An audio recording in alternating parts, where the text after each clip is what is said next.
Am I the asshole for refusing to allow my sisters +1 to attend my wedding?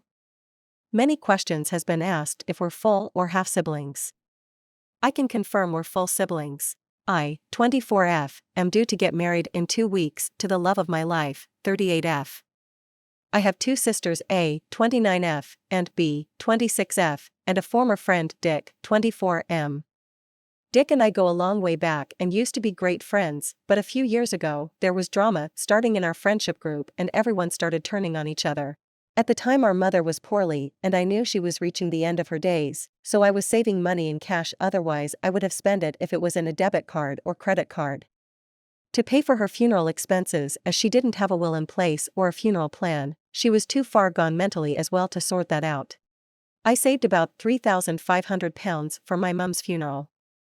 But Dick stole that money, which I reported was stolen. I told them I knew it was Dick, but didn't have the evidence. A few days later my mother passed away. I ended up having to get a loan out for £5,000 and ended up getting into debt for it.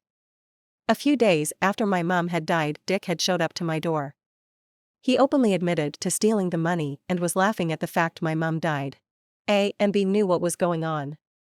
A year later, I found out B was friends with him, not just friends, but best friends with him even after knowing what he did.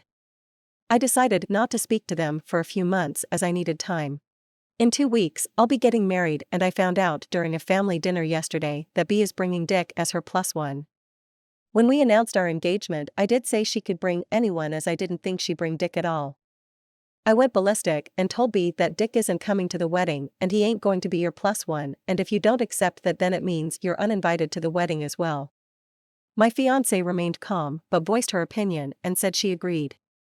A got involved and a screaming match went off.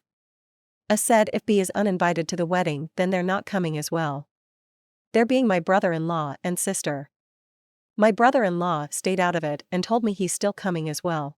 She hands me about 100 copies of a letter that says something along the lines of, I do solemnly state that cashier is medically a human being and requires water on regular intervals while working. I think OP is thinking too much about this issue. It's simple, if they don't respect you, then they are not invited, and definitely OP is not an asshole.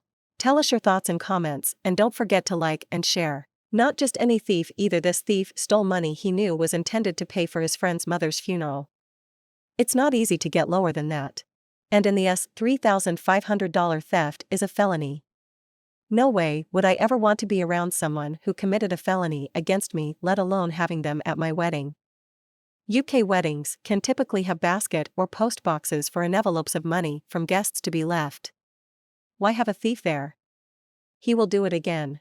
He's probably going to steal all your presents and be rude to everyone there.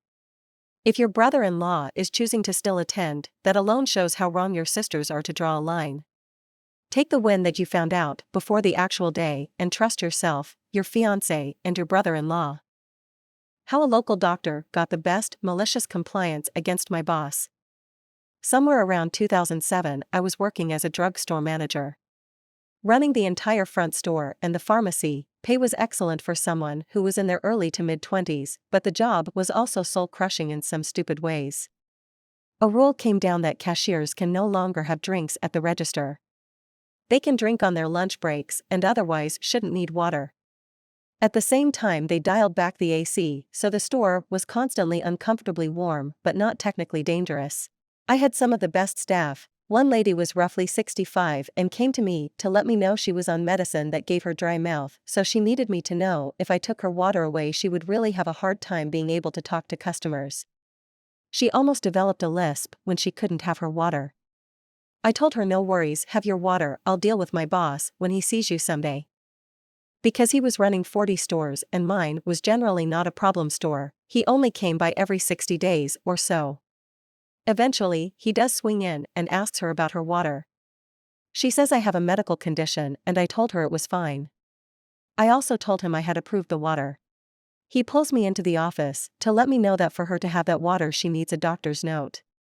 If he sees her with it again, without a note, we both get written warnings.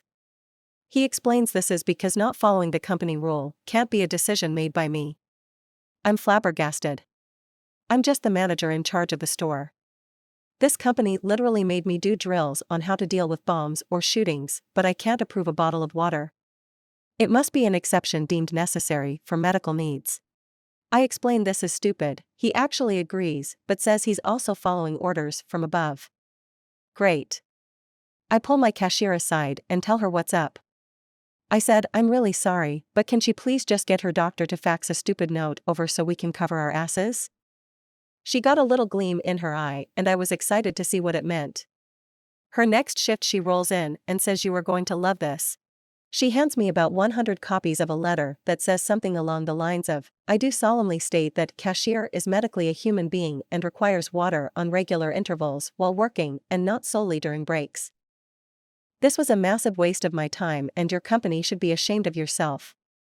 I will be recommending your competitor as much as humanly possible to my patients who fill prescriptions in this town for the rest of my natural life. The next 40 were identical letters, each with a different staff member listed as my genius cashier has snagged an old schedule with first names and last initials. The rest had a blank space for me to fill in new hire names so our staff could all have drinks on the sales floor. My boss wasn't even mad. None of the higher-ups above him ever mentioned it on a store walk, so I assume it was covered in a meeting of people higher up than me. It was a roller coaster ride for sure.